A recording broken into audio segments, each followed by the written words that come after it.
Perbanyakan lamtoro umumnya dilakukan dengan menggunakan biji. Biji yang baik diperoleh dari pohon induk yang sehat.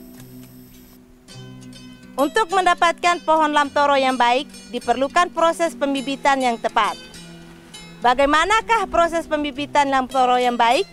Mari kita saksikan bersama-sama.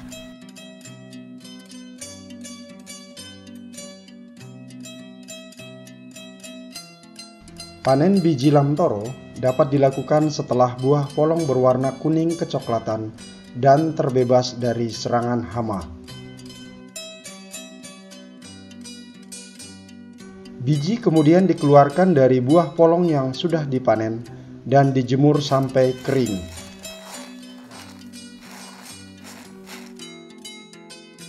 Biji kering kemudian diseleksi untuk memisahkan biji yang baik dengan yang rusak atau yang terlalu kecil. Biji yang baik dan sudah kering disimpan di wadah yang kering dan tertutup rapat. Jika memungkinkan, biji yang sudah diseleksi dimasukkan terlebih dahulu ke dalam freezer selama 2 hari untuk memastikan bahwa hama yang mungkin ada di dalam biji lamtoro sudah mati. Dengan proses penyimpanan seperti ini, biji dapat tahan disimpan sampai 1 tahun dengan daya tumbuh yang baik. Untuk biji lamtoro yang baru dipetik dan dijemur sehari, biji dapat langsung digunakan untuk persemaian. Tetapi untuk biji yang sudah lama disimpan, sebelum digunakan, biji terlebih dahulu harus diperlakukan secara khusus untuk mempercepat perkecambahan. Hal ini karena kulit luar biji lamtoro secara alami dilapisi oleh selaput lilin yang akan menghambat penyerapan air, sehingga proses perkecambahan membutuhkan waktu yang lama. Perlakuan khusus pada biji yang dimaksud yaitu dengan cara perendaman dan skarifikasi. Perendaman merupakan cara untuk melunakkan lapisan lilin pada biji sehingga air lebih mudah diserap. Perendaman sebaiknya dilakukan dengan menggunakan air bersih selama 1 malam atau sampai biji membengkak. Untuk kulit biji yang lebih keras, penghilangan selaput lilin pada biji dapat dilakukan dengan cara skarifikasi. Skarifikasi adalah cara untuk mempercepat penyerapan air dengan melukai kulit biji.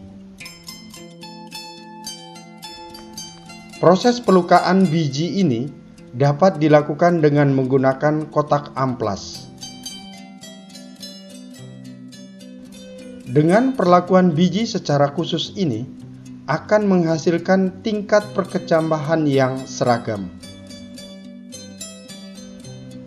Biji yang sudah diperlakukan sekarang siap untuk disemaikan. Persemaian dapat dilakukan dengan 3 cara, yaitu tanam benih langsung, persemaian koker menggunakan polybag atau wadah bekas seperti gelas plastik, dan persemaian di bedengan. Pemilihan cara persemaian disesuaikan dengan kondisi petani peternak.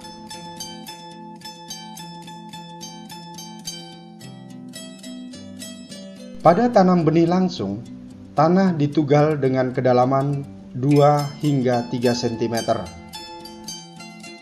Masukkan 2 sampai 3 biji setiap lubang tanam. Setelah itu, lubang ditutup dengan tanah tetapi tidak dipadatkan. Lakukan penyulaman untuk mengganti tanaman yang tidak tumbuh 1 sampai 2 minggu setelah tanam. Keuntungan cara tanam benih langsung adalah mudah dikerjakan, hemat biaya, dan hemat tenaga. Kekurangannya adalah daya tumbuh lebih rendah karena bersaing dengan tanaman lain, bibit bisa hilang terbawa air, atau dimakan serangga. Selain itu, cara tanam benih langsung harus menunggu hujan sehingga umur panen menjadi lebih lama. Kondisi ini menyebabkan petani rugi waktu karena harus menunggu 2 hingga 3 tahun baru bisa dipanen. Pada persemaian bedengan, terlebih dahulu tanah digemburkan, kemudian dibuat bedengan dengan ukuran lebar 1 meter, tinggi 20 cm, dan panjang bedengan disesuaikan dengan kondisi petani peternak.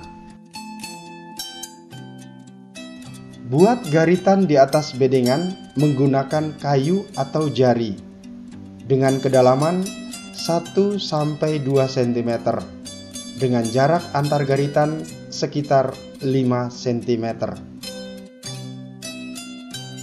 Kemudian benih ditabur sepanjang garitan dan ditutupi tanah. Untuk bedengan berukuran 1 meter kali 1 meter membutuhkan biji sekitar 250 sampai 300 gram. Siramlah bedengan pada pagi atau sore hari jika tidak ada hujan sampai bibit siap untuk dipindahkan. Keuntungan cara bedengan dapat menghemat luasan persemaian, pertumbuhan bibit lebih merata dan mudah dikontrol. Tetapi dengan cara ini, tanaman mengalami stres saat dipindahkan ke lokasi tanam permanen.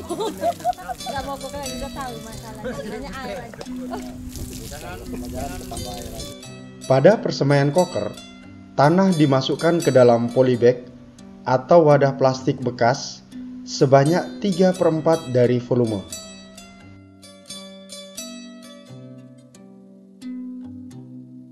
Masukkan 1 hingga 2 biji setiap polybag, lalu disiram dengan air.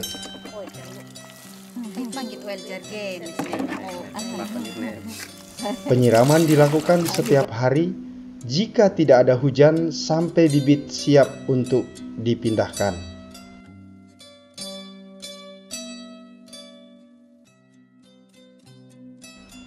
Lakukan penyulaman untuk tanaman yang tidak tumbuh 1 minggu setelah tanam dengan memindahkan tanaman yang lebih dari 1 di polybag yang lain.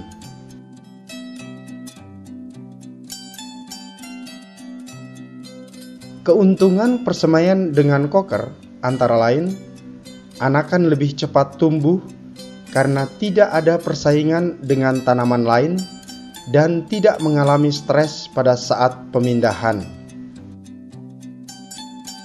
Tetapi cara ini membutuhkan banyak tenaga, waktu, dan biaya.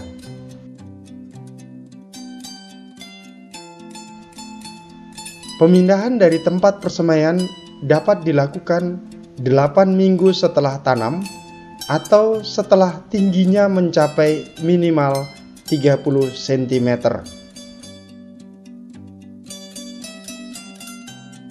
Proses pembibitan ini tidak sulit toh, namun harus dilakukan dengan cara yang tepat agar memperoleh anakan lamtoro yang sehat.